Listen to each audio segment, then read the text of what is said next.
I don't have any real concerns. I think I've covered most of the areas that could be a problem, the positions I need to stay out of or be wary of with my trainers, and so I'm not real concerned as far as feeling like I have a major weakness that somebody could exploit. Certainly I'm going to be better at some things than other things. Takedowns obviously will be a strength for me. I feel like there's nobody that I can't take down. A storied career in wrestling. Three-time national Greco-Roman wrestling champion. Three-time All-American at Oklahoma State. A two-time NCAA runner-up. Recently competed in the Pan Am tournament in Greco-Roman in Puerto Rico. He's a guy, Jeff, who's got some great credentials and who has been around. Well, he's done it all in the wrestling room, and put it simply, he's USA Wrestling's 1997 Greco-Roman champion at 214 pounds. As far as his wrestling ability, it's good. But as we saw in the Alger match, wrestling does not equate to necessary success in the octagon. You've got to learn submission, you've got to learn finishing techniques.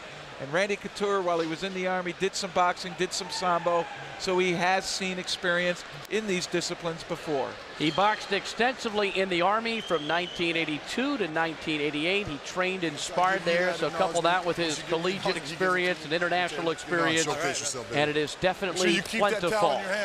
His opponent is Tony Halme, the heavyweight boxing champion of Finland, who is known as a knockout artist and also a powerful grappler. Halme enjoys his work, and he goes to the octagon with a very clear fight plan, which he shared with us this week. Let's listen in. When I go to the octagon and referees say, you know, let's get it on, so I go there to kill or be killed. So that's what it is. See, first I try to hit him as hard as I can. If I miss that one, I try to headbutt him. If I miss that one, I rip his arms off the socket or his legs off the socket. So whatever comes, I'm ready. My greatest strength is I'm not afraid of anybody. I got balls of iron, and I go there to rip the head off or I die trying. Well, Tony is definitely to the point, wouldn't you say, Jeff? Certainly he thinks he knows what he wants to do when he's in there. He fights as a pro wrestler under the name Ludwig Borga. And now he tries to make the transition to the UFC. He's currently the heavyweight boxing champion of Finland, 9-1-1 as a pro. And we'll see how this all translates in the octagon. Big, powerful man, Bruce. Certainly somebody to be reckoned with just from his athletic ability and size. But here you have a professional wrestler against an amateur wrestler. More of a striker because of his boxing background. We all know the WWF is not a competition, versus somebody like Couture who has handled competition and such. Here you see Halme's disciplines. He wants to quick takedown, but you heard him say he wants to keep it on the feet and try to hit him hard. Has some takedowns abilities. Certainly a very powerful man, and I don't believe we're going to see Halme do any kicking, though he says he's capable of doing it. Here is the tale of the tape. And both guys have been around, experienced in terms of age. Halme is the big guy at 300 pounds. He's also 6'4". Both guys from the West Coast. Bruce Buffer, who comes off a recent appearance on Friends, makes the introduction. Our next fight begins with the fighter to my left. He's making his debut in the octagon. He's the 1997 national champion in Greco-Roman wrestling, a three-time Olympic alternate, and the man named most outstanding wrestler in the United States at the 1997 national championships. He stands 6 feet, 1 inch tall, and weighing in at 225 pounds. He hails from Corvallis, Oregon. Ladies and gentlemen, please welcome Randy Couture.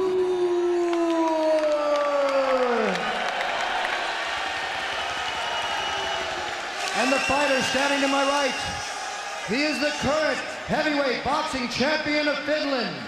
He stands 6 feet, 4 inches tall, and weighing in at 300 pounds. He hails from Helsinki and fighting out of Marina del Rey, California. Please welcome, in his first appearance to the octagon, Tony the Viking Halme.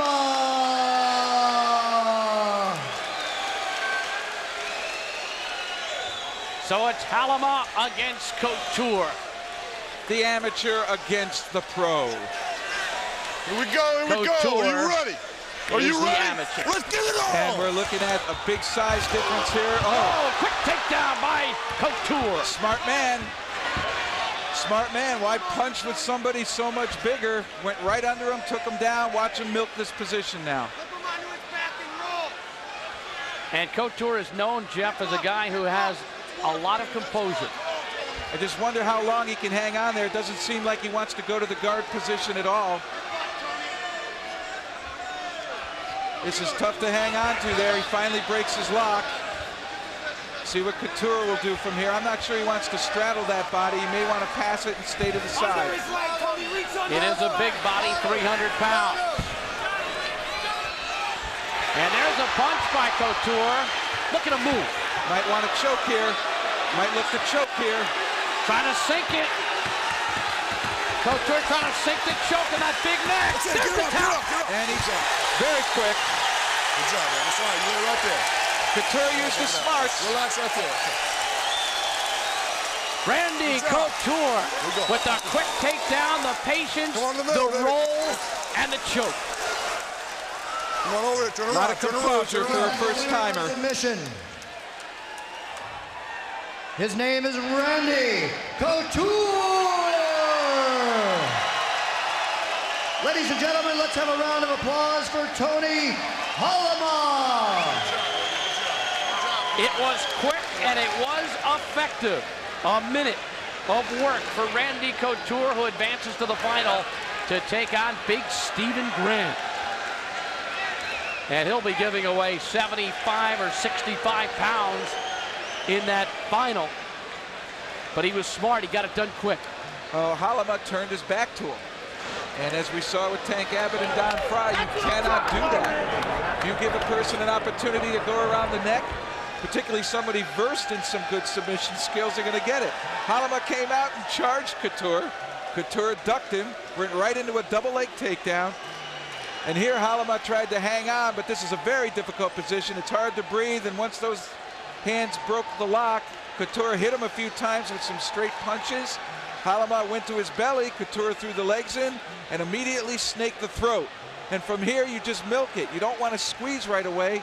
Just make sure the part of the forearm gets under the chin to go ahead and cause the choke, and then arch your back, and beautiful technique by Couture. So managed by Louis Enrico Ciparelli and Bruce Holtz. Couture's first appearance in the octagon. And he comes out very strong. Joe Rogan. I'm live here with the winner, Randy Couture. Randy, congratulations. Over an opponent that had a considerable size advantage, but it seemed like you guys were moving at 2 different speeds. It was amazing. I thought mobility might be a factor. I wasn't sure how he'd approach me, if he'd take his time coming in or charge me. He chose to charge. All I had to really do was change levels. He walked right into the double leg. And then I locked my hands around him and squeezed, and I felt him loosen up to try to adjust for position. That allowed me to mount him. I tried to strike him once, which caused him to roll over, and then he fell right into the choke. So, you can look at the monitor. We're going to show you a replay of this right now. If we go to here right now, this is the takedown. I mean, he just charged straight at you. Just changed levels right there. And he was trying to squeeze me, but he didn't really have anything. So what did you think of this position? You were just holding and waiting for him? Waiting. I wanted to try and work up around his waist, and then I could try and squeeze him to break his lock, his hands. Once I felt his hands break, I felt I could adjust my knee. Okay, here's going to be the tap out. That was after the strike. He turned to his stomach and gave me his neck. So just worked hard, put my hips in right there, and he tapped. Congratulations on a very impressive victory, and good luck in the finals. Thanks a lot. Back to you guys.